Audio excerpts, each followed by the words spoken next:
What's up, people? Welcome back to the Guardian File. Make sure you hit that like and sub button. Tonight I want to talk about prison laws and what happens to inmates who choose to break those prison laws. And when I speak of prison laws, I'm not talking about the policies and rules of the actual institution created by the staff.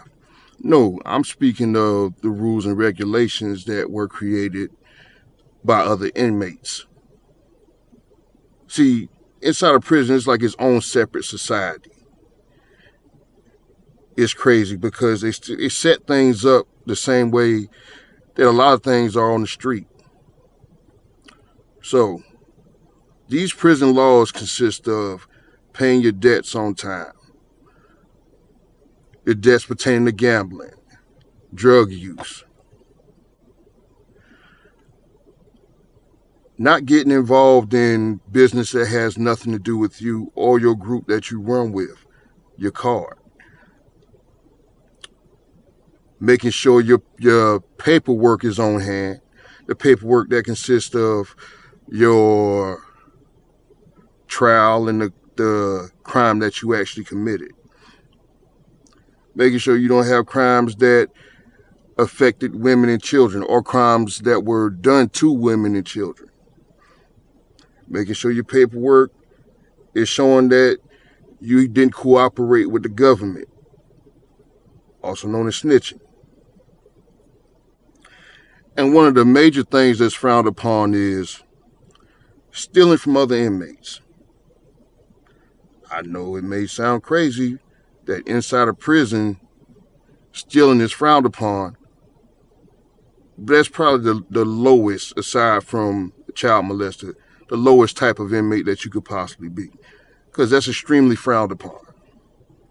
Now, if you choose to break these prison rules or laws, what happens is, well, there's a few things that can happen.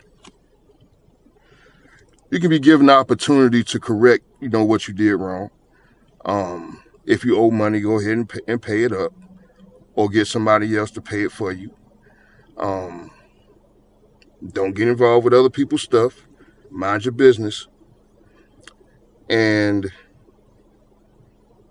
if you have questionable things on your paperwork pertaining to you cooperating with the government, or if you have crimes that have been committed on women and children, make sure you find that group of people that has those same issues and stay close to them. Because believe it or not, in some prisons, they have a large population of inmates who have crimes against children, most likely child molesters. And in some prisons, they are a rather large group. Some prisons, that group outnumbers the other inmate population by a large amount. So in those prisons, those type of inmates don't have too much to worry about. But in the average prison, especially a penitentiary, someone with that type of crime or those type of crimes cannot walk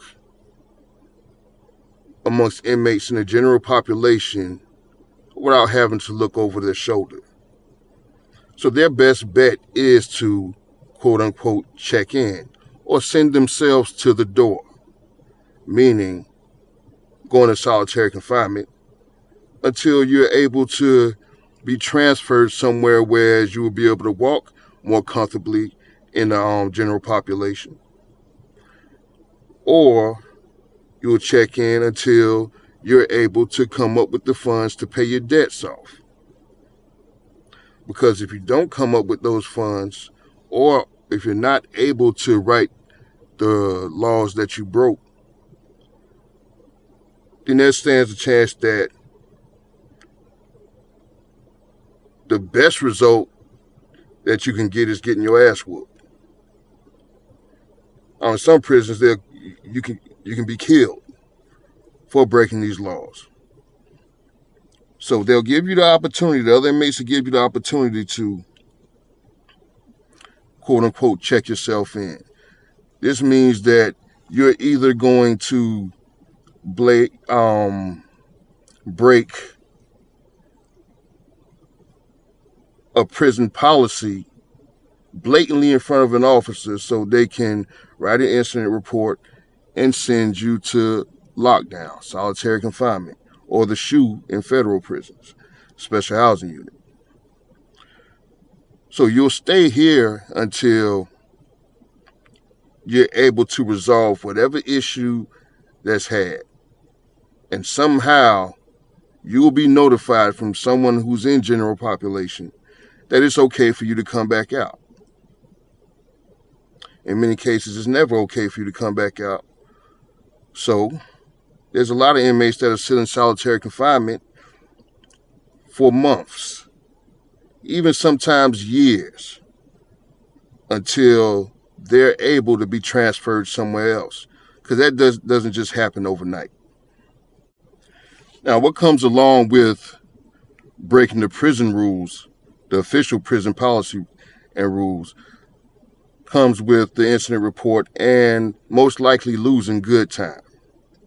So to prevent that from happening, some inmates will go to a staff supervisor and request protective custody. Now, it doesn't always happen. They aren't always granted protective custody. So if they're not granted that, then they have no choice but to break a rule to get locked down or sent to solitary confinement. Now, there's always a handful of inmates that pride won't allow them to get checked in. Now, I understand that as a man, because you feel like you're being punked out or made out to be soft, like you're hiding from the individuals that you owe money to. And no man wants to be viewed in that way. So there's a handful of them that's going to refuse to check in or refuse to request protective custody.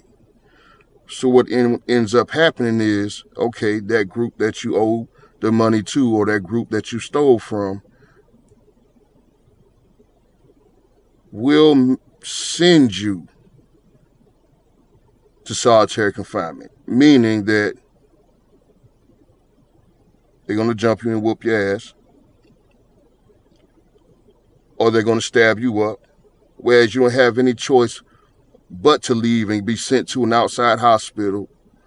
And the staff then at that point knows that it's not safe for you to be on the compound or in general population. So that's another way you can be checked in.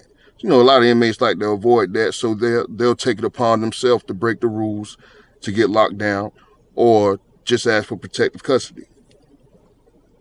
Now, there are also situations whereas, because nowadays in prison, they're requiring each person to have a cellmate because it reduces the amount of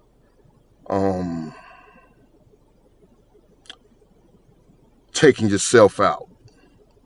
I don't want to say the S word, but having a cellmate makes it less likely that you'll be able to succeed in doing that. It isn't guaranteed, but it's less likely. Now, to have a cellmate, y'all either have to be in the same group, the same race, same gang, etc.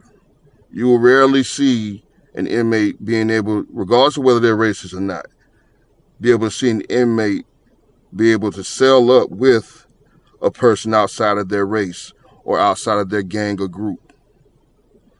So if there isn't a place for this guy to cell up with a person of the same group, if they can't cell up with that person and the only people they have options to cell up with are people of different races or different gangs, then they'll have to check themselves in until there's a spot available for them to cell up with the, I guess, proper inmate of the same group. I know all of this sounds silly. It is silly. It sounds even more stupid the more I even talk about it. But this is just the truth of the matter. This is how it goes down in prison. there is, in their mind, there is honor amongst thieves. So even though you broke a law to get locked up, you're still being held to a standard by your peers, other inmates,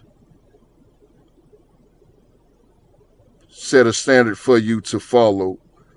And if you can't follow it, then you know there's repercussions that have to be paid. So it's a situation where you're damned if you do, you're damned if you don't. You want to go to prison and just do your time and go on about your life. But other inmates will actually make that damn near impossible.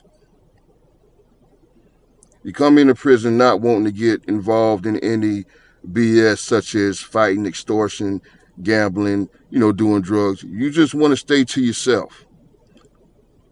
The truth of the matter is most likely that's not going to be possible. You will have to be involved or be connected to some group if you want to be protected. Now, unless you just Billy Badass, and there's some inmates that are able to do this without being touched because people know better than to even try them in that way. There's some people that's able to be lone wolves and, stay to themselves and nobody's going to bother them. But that's a slim chance that it's going to happen with you or be able to work with you. Now, God forbid if for some odd reason you choose to break a law, commit a crime, or one of your family members breaks a law, commits a crime. This will be one of the things that they'll have to face when they go to prison. There's really no such thing as staying to yourself. You have to belong to some group. So if you choose to commit a crime, obviously you shouldn't be committing crimes, but if it's towards a child or a female, understand that the other prisoner's goal is to make your life a living hell. So your best bet is to just keep your nose clean and stay out of prison. Hit the like and sub button. Till next time, I'm out.